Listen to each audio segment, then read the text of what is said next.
আসছে ফেব্রুয়ারিতেই নির্বাচন। প্রধান উপদেষ্টার এই ঘোষণার পরপরই প্রস্তুতিমূলক যেসব তৎপরতা চলছে সরকারের ভেতরে বাইরে, বুধবার সচিবালয়ে স্বরাষ্ট্র মন্ত্রণালয়ের এই বৈঠক তারই অংশ।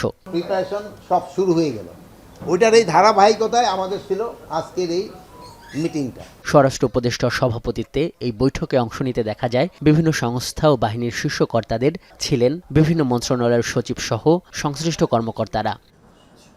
প্রায় 2 ঘণ্টা ধরে চলা এই বৈঠক শেষে স্বরাষ্ট্র উপদেষ্টা জানান, মাঠ প্রশাসনের কর্মকর্তারা বিশেষ করে ডিসিএসপি, ইউএনও, ওসিদের নিয়ে নির্বাচনে পক্ষপাত করার যে অভিযোগ আছে, এবারে তারা সেটি ভাঙতে চান। এর জন্য তফসিল ঘোষণার আগে স্বরাষ্ট্র মন্ত্রণালয় এসপি ও ওসিদের উন্মুক্ত লটারির মাধ্যমে বদলি ও পদায়ন করবে। এখন যারা দেখেন আছে তাদেরই আমি বিভিন্ন জায়গায় হবে, এটা একটা লটারির মাধ্যমে করে দিব, যেন কারো কোনো ধরনের কোনো সন্দেহ না থাকতে পারে যে সে অমুকের সাপোর্টার, সে অমুকের সাপোর্টার অমুক জায়গায় গেছে। শিডিউল ডিক্লেয়ার করার সময় পরে এইগুলির পোস্টিংগুলি চলে যায় ইসের হাতে, ইলেকশন নির্বাচন কমিশনের হাতে। এই জন্য আমরা আমাদের কাজটা করে দিব, তারপরে যদি নির্বাচন কমিশন চায় যে তারা আরও চেঞ্জ করতে চায়, তারাও করতে পারবে। স্বরাষ্ট্র উপদেষ্টা জানান, আসন্ন নির্বাচনে দেশের প্রায় 47,000 ভোট কেন্দ্র নিরাপদ রাখতে একযোগে দায়িত্ব পালন করবে আইনশৃঙ্খলা বাহিনীর প্রায় 8 লক্ষ সদস্য। প্রতিটি কেন্দ্রে জ্যেষ্ঠ সদস্যের সঙ্গে থাকবে বডি অন ক্যামেরা। প্রিজাইডিং অফিসাররা অনেক সময় অন্যের বাসায় এইবার না, তারা যেন ওই সেন্টারে থাকতে পারে, ওখানে এই ব্যবস্থা করা হবে, তাদের সাথে পুলিশ আনসার সবাই থাকবে।